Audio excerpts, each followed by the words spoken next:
Señor presidente del Gobierno de Aragón, señoras y señores diputados, autoridades, señoras y señores. Antes de comenzar estas palabras, quiero denunciar los últimos casos de violencia machista. Son ya 1000 mujeres asesinadas. Tiene que ser una prioridad acabar con esta lacra e impedir su olvido u ocultación con denominaciones que escondan lo que son: asesinatos machistas.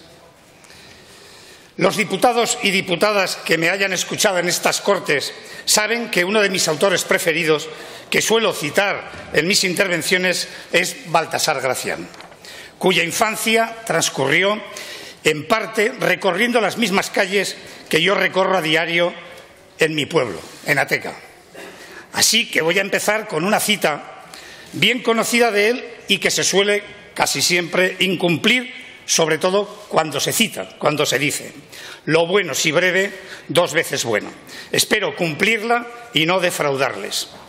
En primer lugar, me gustaría seguir estas palabras de intervención con el capítulo de agradecimientos. Y en este punto, cómo no, quiero agradecer a quien ha estado siempre a mi lado y han sido parte de mi trayectoria política: mi familia, Juana y María. También mención especial al secretario general y presidente de mi partido y presidente de Aragón, Javier Lambán, por el apoyo que he sentido desde el primer momento y de forma permanente.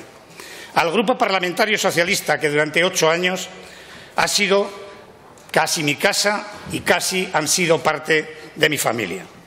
Y quiero agradecer, por último, también a todos los diputados y diputadas de estas Cortes, a los que me han votado, por supuesto, y a los que no lo han hecho también.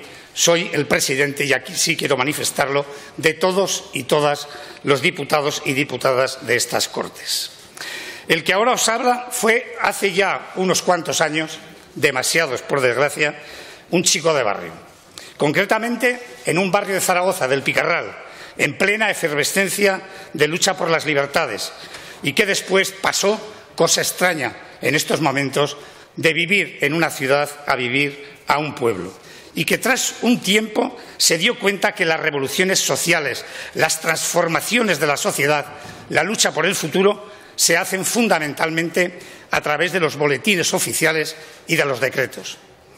Lo aprendí y desarrollé como alcalde de Ateca durante 20 años, tiempo más que suficiente para tener claro que no hay trabajo ni puesto público más agradecido ni más duro.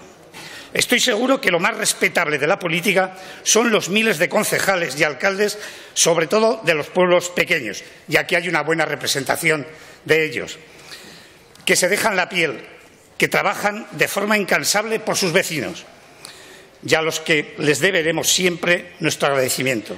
Desde esta Casa de los Representantes de los Aragoneses, muchas gracias. Pero también he ejercido de diputado en diversas áreas estos últimos años, y estos últimos 8 años como portavoz de mi grupo, tanto desde la oposición como apoyando al Gobierno. En esta etapa he aprendido que la inmensa mayoría de los políticos y de los diputados presentes con los que he tratado son gente honesta, cuyo trabajo, desde la discrepancia en las ideas, incluso a veces abismales, todos han dirigido sus esfuerzos, todos, a mejorar esta tierra, Aragón.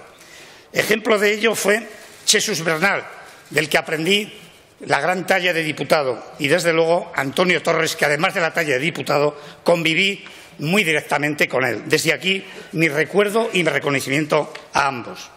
En estos años en las Cortes he conocido a 4 presidentes de estas Cortes: Francisco Pina, José Ángel Biel, Antonio Coscubiela y Violeta Barba. De todos ellos he aprendido algo, pero sobre todo lo que he aprendido es que el protagonista tiene que ser el Parlamento y los parlamentarios y no el presidente. El papel de un presidente del Parlamento es garantizar, facilitar, defender la importancia y el derecho al debate, aunque sea con vehemencia, que les voy a decir yo de la vehemencia a la hora de defender los temas, pero siempre de los límites de la corrección. Facilitar los medios para poder controlar e impulsar al Gobierno, así como abrir cada día más la participación de los ciudadanos en estas Cortes.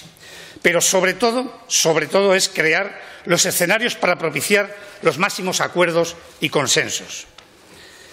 Pensando en los que aquí nos han puesto los aragoneses, acuerdos que permitan desarrollar nuestra tierra y mejorar la calidad de vida de sus gentes. Para eso tenemos un formidable instrumento, como es el autogobierno, cuya puerta abrió la Constitución que nos dimos todos los españoles en 1978 y que se desarrolló y sigue desarrollándose a través de los estatutos de autonomía de Aragón y que nos permite y nos obliga a desarrollar las potencialidades de nuestra tierra, a defenderla y a defender sus intereses y el de sus ciudadanos. Queda muy bien demostrado que estas décadas de autogobierno, como dice muchas veces el presidente Lambán, le han sentado muy bien a Aragón. ¿Alguien se imagina, por poner un ejemplo, que se podrían mantener escuelas con 3 o 4 alumnos si la decisión no se tomara desde Aragón? No tengan duda. Aragón no sería el que es sin la posibilidad que hemos tenido de decidir y seguimos teniendo nuestro camino. Defender el autogobierno, el Estatuto de Autonomía, defender a Aragón y a los aragoneses es lo mismo y es la tarea fundamental que tenemos encomendada nosotros como parlamentarios y este Parlamento. A ello les convoco sabiendo que su respuesta, la de todos, será siempre positiva. Muchas gracias.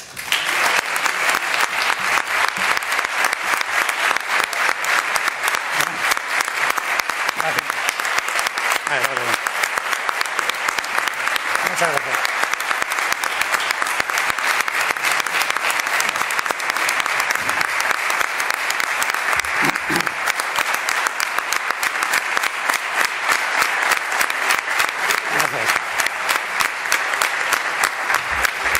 Bueno, ahora sí, ruego a los señores y señoras diputados que se pongan en pie.